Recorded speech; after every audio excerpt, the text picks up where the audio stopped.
It seems likely that the ruthless rule of the world's oldest leader will be over within days, after the military declared on national television in the early hours of Wednesday morning that it had temporarily taken control of the country to target criminals around him. The Zimbabwean capital remained tense but calm despite the political uncertainty. Troops have secured the airport, government offices, parliament and other key sites. The rest of the country was also peaceful. The takeover by the armed forces appears to have resolved a bitter battle to succeed Mugabe, which had pitted his wife Grace against the former vice president, Emmerson Mnangagwa. Mnangagwa was reported to have returned to Zimbabwe on Tuesday evening from South Africa, where he fled last week after being stripped of his office by Mugabe in an apparent attempt to clear Grace Mugabe's path to power. Reports that Grace Mugabe had fled to Namibia on Wednesday appeared false, with several sources saying she was detained with her husband in the residence in Harare. The future of the First Lady is a key element in the ongoing discussions between Mugabe and the military. Singapore and Malaysia, whether Mugabe's own property, are potential destinations if she is allowed to travel into exile. Young women walk past an armored personnel carrier in Harare. Photographed Jeksign Yikis and Art Getty Images. 48 hours of drama and confusion had begun on Monday when the army chief, flanked by other senior officers, warned he was prepared to step in to end turmoil in the ruling ZANU-PF party. By Wednesday, it was game over for Mugabe, as Piers Pigu, a South Africa-based analyst for the International Crisis Group, put it. It's just a question of how soft the landing is. But the army still need him to provide a veneer of legitimacy and constitutionalism. If he doesn't want to play ball, that is a bit of a problem. The 93-year-old has ruled over Zimbabwe like a medieval monarch, favoring loyal followers with gifts of land, office and money, but pursuing those seen as traitors with a cruelty only marginally moderated by a residual respect for legal process. A former guerrilla leader, Mugabe was ready to sacrifice his country's economy to maintain his grip on power, turning to increasingly tired revolutionary rhetoric, corruption and coercion to stave off any threats. Few other than the close associates who benefited directly from Mugabe's rule will mourn his passing from power. One high-profile opposition leader said there was a lot of talking going on, with the army reaching out to different factions to discuss the formation of a transitional government. Negotiations had been ongoing for several months with certain people within the army, a second senior opposition official said. The official said Mugabe would resign this week and be replaced by Mnangagwa, with opposition leaders taking posts as vice president and prime minister. There was no independent confirmation of his claim. Zimbabwe's fragmented opposition has not publicly condemned the military move. Nelson Chamisa, the deputy head of the opposition MDC party, called for peace, constitutionalism, democratization, the rule of law and the sanctity of human life. Tendai Biti, an opposition leader, called for a roadmap back to legitimacy. South Africa appeared to be backing the takeover and sent ministers to Harare on Wednesday morning. According to reports, the envoys were initially turned back at the airport by senior soldiers who told them that Zimbabwe could sort out its own problems. South African state TV later said that they were eventually allowed through. Earlier in the day, the South African President Jacob Zuma said in a statement that he had spoken to Mugabe, who told him he was confined but fine. Zuma called for calm and a transition in line with the Zimbabwean constitution. Boris Johnson, the UK's Foreign Secretary, told Parliament that the UK wanted to see proper, free and fair elections in the former British colony. Presidential polls are due to be held next year but may well now be brought forward. Nobody wants simply to see the transition from one unelected tyrant to a next.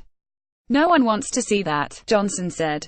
The African Union called for the constitutional order to be restored immediately and all stakeholders to show responsibility and restraint. A coalition of churches issued a statement explaining that the current crisis is an opportunity for the birth of a new nation and calling for the formation of a transitional government of national unity as soon as possible. The Zimbabwean military have insisted, despite appearances, that a coup had not taken place. A military spokesman, Marge Gen SB Moyo, pledged that as soon as the armed forces are done the situation will come to normalcy during an announcement of the military intervention on state television early on Wednesday. There has been no sign of any resistance to the takeover or to the arrest of a series of senior officials associated with Grace Mugabe and her G40 faction. The youth wing of the ruling ZANU-PF, which had made defiant statements directed at the military earlier in the week, appeared to condone the military action. Late on Wednesday, the Zimbabwe Broadcasting Corporation interrupted its programming to broadcast a statement by the party's youth leader, Kudzai Chipanga, who apologized for denigrating military chiefs. Chipanga, who on Tuesday said he and his followers would be prepared to die for Mugabe, had been a strong supporter of the president and his wife. But Grace Mugabe is deeply unpopular and has few allies internally or, crucially, regionally. In contrast, Mnangagwa, a former spy chief, has strong support among many in Zimbabwe's armed forces, and it is unclear who might oppose him in coming days. Evan Mawarire, a pastor and one of Zimbabwe's best-known activists, called on Zimbabweans to remain calm and hopeful, alert but prayerful.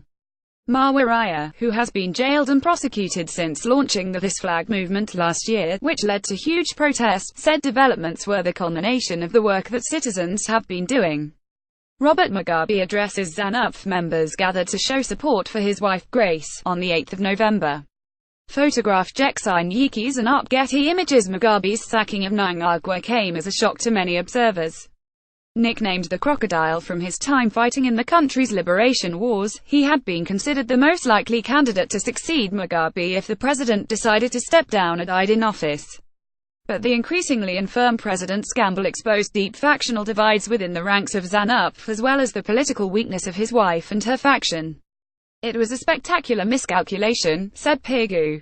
Mugabe has systematically dismissed veterans of the liberation struggle from party posts in recent years, leaving the top echelons stacked with officials who did not fight in the independence war. This exacerbated a long-running battle between an old political elite forged in the 1970s and 1980s, and a new generation that coalesced around Grace Mugabe. War veterans broke ranks with the president in 2016 and have vowed to form a broad front with the opposition to challenge his rule. Chris Musvangwa, the head of the War Veterans Group, issued a statement from Johannesburg on Wednesday praising the military for carrying out a bloodless correction of gross abuse of power that would return Zimbabwe to genuine democracy. Many of the First Lady's supporters believed that Mugabe would name his wife as his successor at the ZANU-PF annual conference in December. Grace Mugabe's reputation has been tarnished by a series of violent outbursts, including an alleged assault against a model she had found with her sons in a luxury apartment in Johannesburg in September. Granted diplomatic immunity after the incident, she was allowed to leave South Africa despite a police inquiry, and denies any wrongdoing. Reports of extravagant purchases, including property in South Africa in a Rolls-Royce, have also angered many Zimbabweans. The crisis comes at a time when Zimbabwe faces severe economic problems. The country is struggling to pay for imports due to a shortage of dollars, which has also caused acute cash shortages. State employees, including some soldiers and policemen, have gone for months without payment of their salaries, deepening discontent with the government. Timeline: 6 November 2017. Mugabe fires Vice President. Robert Mugabe fires his powerful Vice President, Emmerson Mnangagwa, clearing the way for his wife, Grace, to succeed him as leader of Zimbabwe.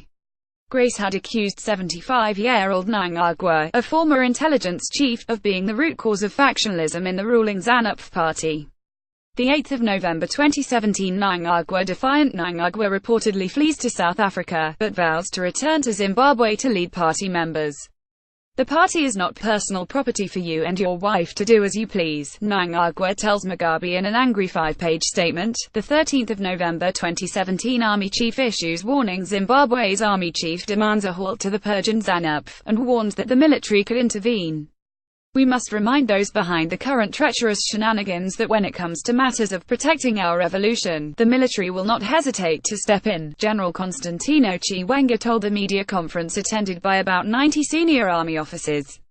The 14th of November 2017. Army denies coup. A convoy of tanks is seen moving on the outskirts of the Zimbabwean capital, but the military denies a coup. In an overnight declaration on state television, they say Mugabe is safe and they are only targeting criminals around him. The 15th of November 2017. Mugabe detained military vehicles take control of the streets of Harare in the early hours. South Africa says Mugabe has told its president, Jacob Zuma, by telephone that he is under house arrest but is fine.